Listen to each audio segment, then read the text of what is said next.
Bismillahirrahmanirrahim. Assalamualaikum warahmatullahi wabarakatuh. Selamat sejahtera. Kita bertemu lagi dalam 13 Ramadan, masih lagi dalam topik metodologi penyelidikan. Topik yang kedua adalah falsafah dan pendekatan penyelidikan. Okey, kita terus pada slide yang pertama adalah definisi apa itu falsafah penyelidikan. Okey, dalam penyelidikan falsafah adalah suatu penyiasatan terhadap sifat, punca-punca atau prinsip realiti, ilmu atau nilai-nilai yang diasaskan kepada penaklukan logik. Jadi kita jelas dalam bab 3 ni adalah bab metodologi penyelidikan, iaitu kita ingin menjalankan penyelidikan, ada prosedur dan aktiviti. Jadi sebelum tu kita kena faham apa itu falsafah penyelidikan, yang harus kita melihat pada penyiasatan kepada sifat penyelidikan, menjadikan punca-punca sebab kita nak identify apakah metodologi yang sesuai dilaksanakan. Begitu juga dalam bidang ilmu ada prinsip realiti dan juga ada nilai-nilai yang dapat diterjemahkan dalam konsep penaklukan logik. Okey, antara kepentingan dalam memahami isu falsafah penyelidikan iaitu keutamaan dan juga kita memberi fokus dalam menjalankan penyelidikan adalah untuk membantu mengenal pasti, menjelaskan dan mencipta reka bentuk penyelidikan.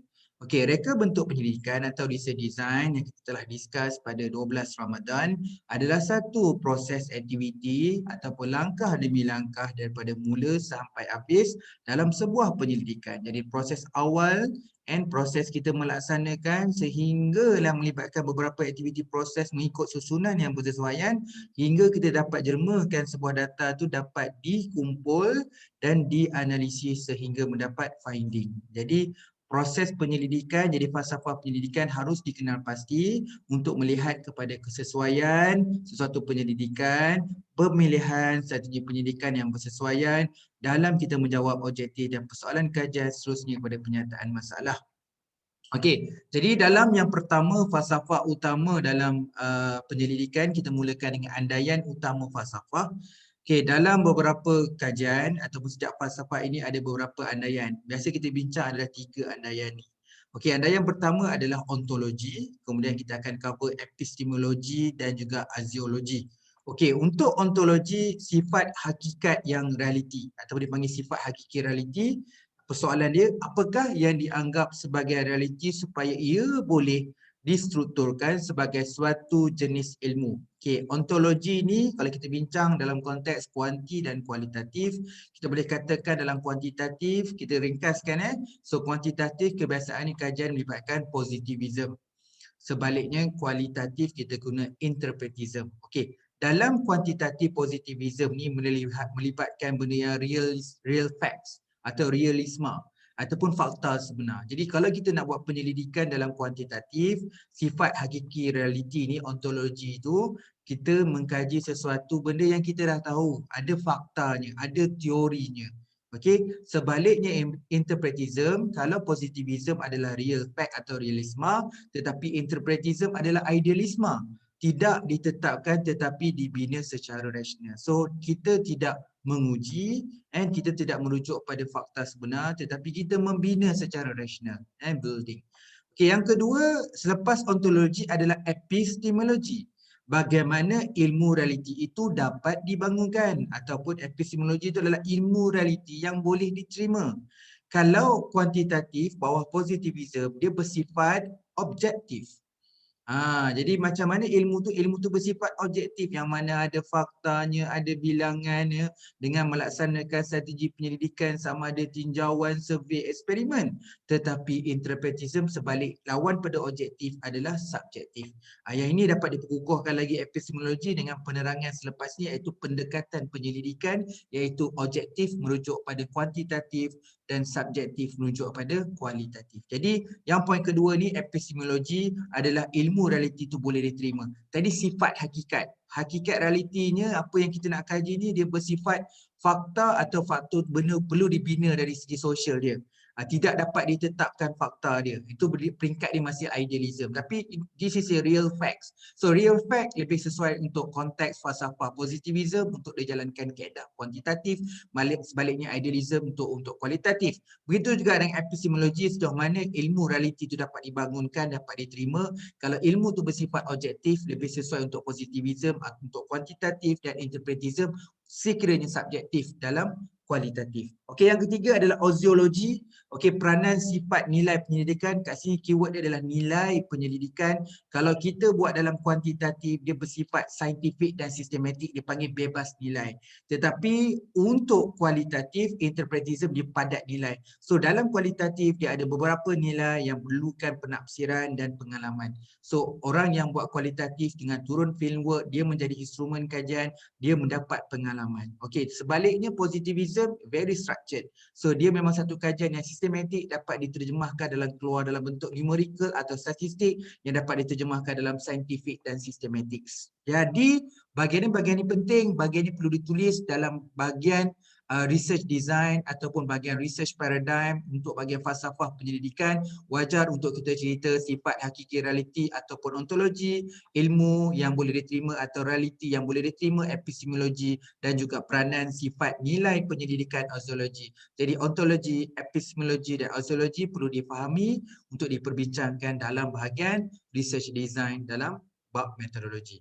Okey, seterusnya kita perbincangkan lebih lanjut berkaitan tadi. Lepas kita belajar tadi ontologi, epistemologi dan oziologi, kita kembangkan dulu kepada dua perspektif ini, iaitu positivism dengan interpretism. Secara automatik kita faham positivism merujuk pada kuanti, interpretism adalah kualitatif. Okey, kita mulakan dengan positivism. Okey, pakcik gunakan font warna biru untuk bezakan, dan untuk interpretism kualitatif warna hijau. Okey, berasaskan falsafah ilmu pengetahuan yang boleh didapati, boleh dijumpai. Tadi kan, real fact, benda tu dah ada. 4 faktor yang mendasari keputusan untuk pilih positivism. Yang pertama, secara jelas, positivism dapat diterapkan dan dipindahkan dalam pendidikan sains sosial. Jadi banyak penyelidikan dalam bentuk positivism dilaksanakan dalam kajian penyelidikan sosial. Begitu juga dalam bidang sains. Okey. Berdasarkan anggapan ontologi, positivism percaya bahawa realiti sosial wujud secara objektif. Okey, itu positivism. Kalau interpretism tadi, subjektif. Secara bebas dan tidak boleh terikat dengan masa dan konteks. Okey, yang poin yang ketiga, positivism membuktikan atau membantah hipotesis. So, kita kena menguji hipotesis. Contohnya, hipotesis hubungan antara pemulih ubah atau semata-mata untuk menguji teori dan mencadangkan teori baru. Okey, dia bukan membina, dia mencadangkan. Jadi dengan adanya hipotesis, sebab tu orang guna kuantitatif tu, dia kena testing hipotesis, dia kena testing teori. So dia menggunakan kaedah objektif. Kaedah objektif ni benda yang jelas, apa yang nak dikaji. Okey, itu bersifat positivism. Okey, seterusnya pengetahuan adalah tepat. So keyword kepada kuantitatif atau positivism ni adalah accurate. Kita tak tahu sejauh mana kita gunakan teori tu bersesuaian, variable tu bersesuaian. Itu sebab tu keyword dia adalah tepat atau accurate. Okey, untuk perkembangan ilmu harus dipandu oleh teori dan literature. So apa-apa kalau orang kualitatif rujuk teori untuk dapatkan makna, tapi orang kuantitatif dalam positivism untuk memandu, untuk diuji teori itu. Okey, sebaliknya interpretism berlawanan dengan positivism ialah berasaskan pembinaan sosial. Dia bukan real fact, dia idealism. Jadi dia pembinaan sosial, ilmu pengetahuan dibina berpandukan pengalaman. Justru itu tadi kita punya aziologi tadi, nilai dalam didapatkan adalah pengalaman. So dalam pengalaman tu ada penerokaan, penjelasan dan pemerhatian terhadap dunia manusia, maka realiti dapat dibina. So kita membina realiti itu, bukan kita merujuk ataupun menguji realisme itu, tapi disebabkan idealism, kita yang membinakan dalam kajian dalam kesesuaian dia dalam kualitatif. So kita jelaskan sini membezakan positivism untuk kuantitatif dan interpretism untuk kualitatif. Okay, seterusnya kita bincangkan dari segi 8 implikasi. So kita mulakan dulu dengan 8 implikasi positivisme. Sebab ini nak bagi you all mantap. You all bagi jelas supaya you jelas. Lepas ni besok kita akan cover tentang kuantitatif dan kualitatif, kita boleh makin jelas kat sini. Okay, yang pertama 8 implikasi kita mulakan dengan pemerhati. Untuk positivism, untuk orang kuantitatif, dia mesti bebas. Dia mesti bebas. Okay, dia kalau katakan responden. So responden tu kita dah define siapa yang sesuai. So kita gunakan soal sidik. So dia nak jawab bila-bila masa dia boleh jawab. Dia bebas, dia nak jawab kat rumah ke, dia nak jawab kat office ke, siang ke, malam. Tidak ada satu peruntukan masa untuk dia menjawab question itu. Kedua, kepentingan manusia. So dia tak macam kualitatif. Kualitatif, manusia itu adalah instrumen kajian. Tetapi bagi orang kuantitatif, soal sidik itu instrumen. Bukan researcher sebagai instrumen. Jadi dia kurang keterlibatan manusia, humanistik tu. Ketiga, dia ada persamaan dengan kualitatif iaitu explanation ataupun explanatory. Beza antara kuanti dan kualitatif. Kualitatif explanation tu deep, mendalam, terperinci. Tetapi penjelasan untuk orang kualitatif ni sesuai dengan tema dia dalam bentuk saintifik, bentuk signifikan. Jadi dia tidak terlalu deep compare dengan kualitatif. Yang keempat adalah research progress. Okey, kemajuan penyelidikan melalui kaedah pengujian hipotesis dan didaktif. So biasanya kita cuma mengambil melibatkan. Kalau data screening yang fit je, yang bersesuaian saja kita ambil. So kita betul-betul nak uji, kita ada hipotesis, very limited hypothesis, yes or no, atau dipanggil hipotesis penyelidikan ataupun atau kita panggil hipotesis null dengan hipotesis muan. Okey, kemudian yang kelima adalah konsep. Perlu dioperasikan supaya boleh diukur. Okey, sesuatu pun boleh ubah, perlu dirujuk teori sebelum kita come out dengan theoretical dan conceptual. Setiap perkara objektif boleh diukur secara numerikal dan statistik. Dia ada satu konsep yang boleh dioperasi. Pecahkan data dalam konteks yang boleh dianalisis. Itu dalam konteks analisis. Yang keenam, unit analisis perlu diturunkan kepada terma termudah. Terma termudah dari unit analisis kita pecah biasanya soal sidiknya kalau kata antara satu company, satu soal sidik satu company tu bersifat organisation. Tapi kalau kita hantar pada semua pekerja, unit analisis jatuh dekat individu. Jadi common dalam kuantitatif, unit analisis pecah pada dua, iaitu individu dan juga organisasi. Okey, yang konteks ketujuh adalah generasi melalui ataupun generation through kebarangkalian statistik. Sebab tu hipotesis ni kita bangunkan ada dua, hipotesis null, hipotesis muan ataupun hipotesis penyelidikan. Okey, yang terakhir adalah persampelan. Biasanya dalam kuantitatif kita gunakan persampelan secara rawak, probability sampling. Dan data dia sampel melibatkan sampel yang besar berbanding dengan kualitatif sampel yang kecil. Jadi ada 8 perkara ini menterjemahkan 8 implikasi positivism ataupun kita faham yang ini adalah implikasi dalam penyelidikan kuantitatif. Okey, kita pergi yang implikasi interpretism ataupun kepada kualitatif. Okey, pemerhati, the observer, sebahagian. Okey, researcher sebahagian daripada pemerhati dalam penyelidikan. Yang kedua, kepentingan manusia sangat-sangat penting kerana dalam research kualitatif kita merupakan instrumen kepada kajian. Yang ketiga, penjelasan. Penjelasan memang ada, selain daripada penjelasan ada penerokaan. Tapi dalam penjelasan ini, spesifiknya nombor 3 ni, melibatkan penjelasan yang lebih mendalam. Yang keempat, kemajuan penyelidikan melalui ataupun research progress through mengumpul data yang menginduksi induktif idea-idea. Okey, kalau macam tadi digunakan hipotesis dengan didaktif, tetapi untuk kualitatif kita gunakan induktif. Okey, konsep harus melibatkan perspektif pihak kepentingan. Kalau kuantitatif kita kata dia menggunakan satu konsep yang mana yang bersesuaian dalam sebuah penyelidikan, melibatkan sampel yang ramai yang boleh jawab, tidak ada terikat dengan tempoh masa dan sebagainya, tetapi bagi kualitatif melibatkan perspektif. Kalau pergi ke sekolah, sebaik mungkin soalan interview tu dia kena tanya kat pelajar, kat guru, pembimbing, guru penyelaras, guru kanan, guru besar, MPIBG, melibatkan perspektif yang lebih luas untuk kita dapatkan penjelasan dan penerokaan yang lebih mendalam. Okay, unit analisis biasanya melibatkan kompleksiti situasi secara kesemuanya. Siapa yang terlibat dalam konteks situation atau setting ni, semua itu akan melibatkan dalam ataupun semuanya adalah pihak kepentingan dalam memberi satu jawapan yang baik. Generalisasi biasanya pengabstrakkan teori. Bila kita gunakan kualitatif, kita membina. Jadi apa kalau kita gunakan kuantitatif, kita merujuk pada teori dan literature review. Tetapi bagi kualitatif, kita membinakan dia punya generalisasi. Okey, namun walaupun generalisasi itu sangat berkait dengan poin nombor 8 adalah bilangan sampel. Kajian kualitatif tak melibatkan sampel yang besar. Tetapi walaupun tak sampel yang besar, dia melibatkan individu atau perspektif yang melengkapi. Itu yang kena ada kepentingan dan terlibat dalam konteks ni. Okey, ini adalah 8 implikasi dalam interpretism iaitu dalam kualitatif. Okey, bila kita dah rujuk pada 8 implikasi positivism, 8 implikasi interpretism, kita makin jelas kita punya situational penyelidikan kita lebih berat pada positivism iaitu kuantitatif ataupun interpretism kualitatif. Okey, seterusnya topik kedua. Hari ini kita cover dua iaitu falsafah dan pendekatan. Jadi pendekatan di sini. Okey, terdapat dua pendekatan yang berbeza untuk menjalankan penyelidikan iaitu didaktif dan induktif. Saya ulang balik, tadi kita pun ada intro sikit dalam falsafah.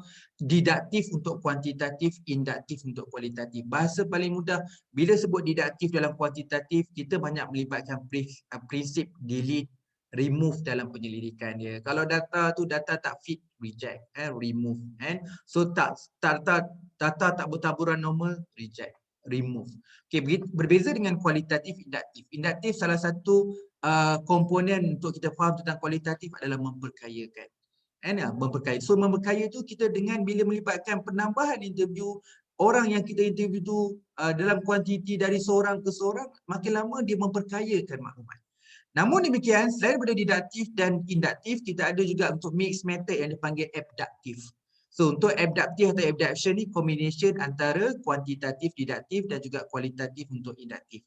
Okey, tujuan kita nak belajar tentang kenapa pendekatan penyelidikan ni penting. Okey, kenapa dia sangat mustahak untuk selarikan atau mengembangkan falsafah penyelidikan. Tadi kita dah cerita falsafah penyelidikan. Jadi pendekatan itu mengembangkan falsafah penyelidikan, seterusnya dapat membantu menentukan pilihan penyelidikan yang strategik dalam penyelidikan. So kita nak tentukan kita punya research strategi. So lepas kita buat pendekatan untuk assess falsafah, dengan adanya falsafah dan pendekatan memudahkan kita menentukan strategi penyelidikan. Nak pakai survey ke, eksperimen ke, deskriptif ke, grounded theory ke, case study ke, action research, phenomenology ke, etnografi. Dengan adanya falsafah dan pendekatan membantu kita membuat keputusan dalam strategi penyelidikan pula, bagi meningkatkan kecekapan atau kesesuaian dalam sebuah penyelidikan. Biasanya kita bincang dalam konteks pendekatan ni iaitu induktif dan didaktif dapat diterjemahkan dalam gambar rajah macam ni. Didaktif kita panggil top down. Kita nampak dia mulakan dengan teori, is common lah, teori, hipotesis, kumpul data, analisis data, kemudian dapat dapatan dan kita dapat menyokong hujah kita ataupun nak dapat songong hipotesis. Tapi sebaliknya, kalau didaktif kita panggil top down, induktif adalah bottom up. Okey, kalau orang kuanti didaktif mulakan dengan teori tapi induktif sebaliknya. Dia macam reverse. Dia mulakan dengan dapatan. Apa-apa pun dalam kualitatif kita tunggu dapatan. Dengan dapatan tu baru kita dapat keluarkan dia punya team. From the analyze trend tu kita dapat keluarkan team, kemudian kita dapat generating hypothesis. Di sini bukan bermaksud hypothesis testing. Kalau didaktif hypothesis testing, tapi untuk kualitatif kita dapat hypothesis generating dan akhirnya dapat membina sebuah teori. Kalau didaktif kita mulakan dengan teori, tetapi induktif kita akhirkan dengan pembinaan teori. Sebab tu ada orang panggil kuantitatif didaktif ni adalah teori testing, tetapi induktif kualitatif ni kita panggil teori building. Okey. Alright, kemudian kesimpulan pendekatan. Kita tengok pendekatan ada 3 perkara iaitu khusus, umum dan pemerhatian. Yang tidak lengkap dan ramalan terbaik. Untuk khusus iaitu didaktif. Iaitu khusus tu mengencilkan pilihan dia. Kita betul-betul make sure data kasih betul-betul solid, betul-betul relevant, betul-betul bersesuaian. Yang mana tak fit, yang tak bersesuaian, tak cukup dia punya cut off, kita remove. Kesimpulan selalunya benar, general rule dan specific conclusion. Biasakan tadi kita faham didaktif datang pada data falsafah positivism iaitu realisme, berdasarkan fakta, ada teorinya, ada literature reviewnya, ada hipotesis ni, kita dapat specific conclusion dia regarding on the selalu je benar ataupun general rule. Untuk kualitatif, menggunakan pendekatan induktif, mengeneralisasi idea yang ada. So kita dapat mengeneralisasi tadi, kalau kita tengok last sebelum sampai kat teori, dia ada hypothesis generating. So kita dapat menghasilkan idealisme yang ada. Okey, dari segi kesimpulan, specific observation, mungkin benar kita akan boleh buat general conclusions.